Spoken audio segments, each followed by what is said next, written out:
Perhatian, perhatian. Video baru Gus Handi akan segera dimulai. Persiapkan diri, hati dan pikiran yang jernih untuk melanjutkan menonton video ini. Selamat menikmati.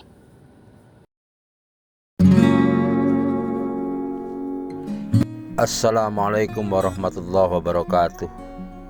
Berjumpa kembali di channel Cendekia Muslim.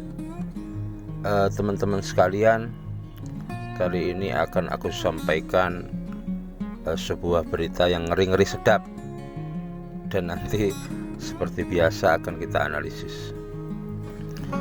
Dalam persidangan 2 hari yang lalu, saat si KC memberikan keterangan sebagai saksi korban,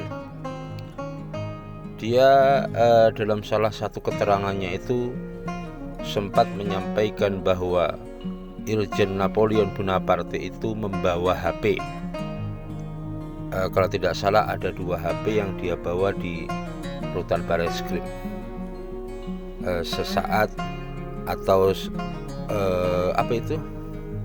pada saat-saat sebelum terjadinya peristiwa penganiayaan kepada KC.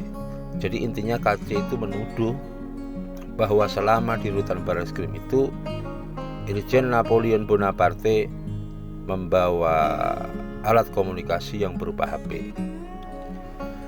Teman-teman, tuduhan ini atau statement ini atau pernyataan ini,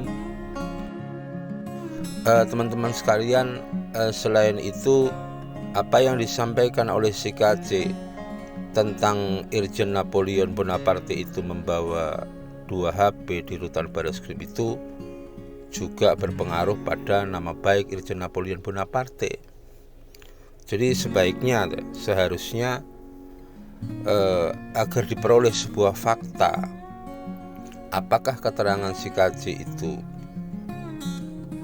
benar atau hoax, sebatas kebohongan, seharusnya Irjen Napoleon Bonaparte bisa menggunakan haknya untuk melaporkan keterangan si KC itu dengan tuduhan keterangan palsu atau pasal-pasal yang terkait ke Bareskrim Polri. Jadi ini penting sekali ini, agar bisa diketahui siapa yang benar, siapa yang sedang berbohong. Tetapi sebelum mengulas soal itu, teman-teman, sebelumnya akan aku ulas ya, apa perbedaan antara posisi saksi korban dan terdakwa dalam hal memberikan keterangan. Jadi teman-teman, korban itu dalam perkara pidana itu juga saksi, masuk dalam kategori saksi. Artinya apa yang dia sampaikan itu juga di bawah sumpah, sesuai dengan pasal 160 ayat 3 KUHP. Para saksi yang akan memberikan keterangan di persidangan itu wajib disumpah. Artinya dia punya kewajiban untuk memberikan keterangan dengan sebenar-benarnya.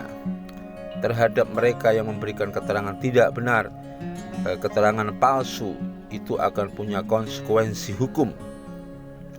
Ada dalam pasal 242 itu konsekuensi hukum kepada saksi yang sedang berbohong atau melakukan kebohongan, yang pada ayat 1-nya itu ancaman hukumannya 7 tahun. Kemudian di ayat 2 itu jika itu merugikan kepentingan terdakwa itu bisa sampai ancamannya 9 tahun. Intinya ketika saksi korban itu bersumpah, apa yang dia sampaikan itu punya konsekuensi hukum. Berbeda dengan terdakwa. Terdakwa ini memberikan keterangan tidak di bawah sumpah. Ini sebenarnya aplikasi dari asas hukum non-self-incrimination. Artinya bahwa terdakwa itu punya hak untuk tidak memberikan keterangan yang dianggap merugikan dirinya. Dalam tanda kutip, terdakwa boleh ingkar. Karena terdakwa itu memberikan keterangan tidak di bawah sumpah, maka tidak ada konsekuensi hukumnya. Lalu terhadap kita bawa ke konteks KC ya, meskipun tuduhan membawa 2 HP terhadap Irjen Napoleon Bonaparte itu tidak terkait langsung, tidak begitu ada relevansinya dengan peristiwa penganiayaan, tetapi sekali lagi ini berpengaruh atau mempertaruhkan nama baik Polri dan nama baik Irjen Napoleon Bonaparte.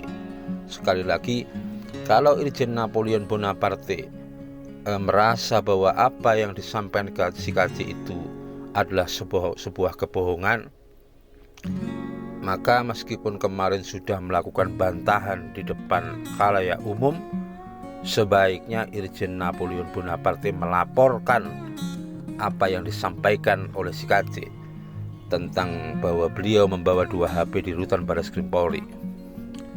Ini nanti bisa dilaporkan mungkin terkait dengan pasal pencemaran nama baik, pasal 310, kemudian pasal soal fitnah, pasal 311 KUHP, dan bisa dijuntokan juga. Yang namanya dijuntokan itu ya nanti urusannya penyidik, apakah ada relevansinya atau tidak, bisa dijuntokan dengan pasal 242 KUHP tentang sumpah atau keterangan palsu, atau pasal-pasal yang lain. Itu urusannya penyidik kalau Irjen Napoleon Bonaparte mau melaporkan soal itu. Ini sesuatu yang sangat penting menurut kita ya, agar bisa diketahui siapa yang benar dan siapa yang sedang berbohong. Itu teman-teman. Jadi sekali lagi, kalau menurutku persoalan ini harus dibawa ke ranah hukum agar bisa diketahui siapa yang benar dan siapa yang berbohong. Karena tuduhan yang dilakukan si KJ itu disampaikan di persidangan. Di persidangan itu menurutku masuk dalam kategori di muka umum. Karena sifat persidangan pidana itu terbuka untuk umum, kecuali dalam kasus-kasus tertentu. Jadi kita tunggu aja teman-teman. Aku berharap Irjen Napoleon Bonaparte mau melaporkan soal ini, karena nama baik beliau dan nama baik Polri sedang dipertaruhkan. Itu saja yang bisa aku sampaikan. Kurang lebihnya mohon maaf. Semoga bermanfaat. Assalamualaikum warahmatullahi wabarakatuh.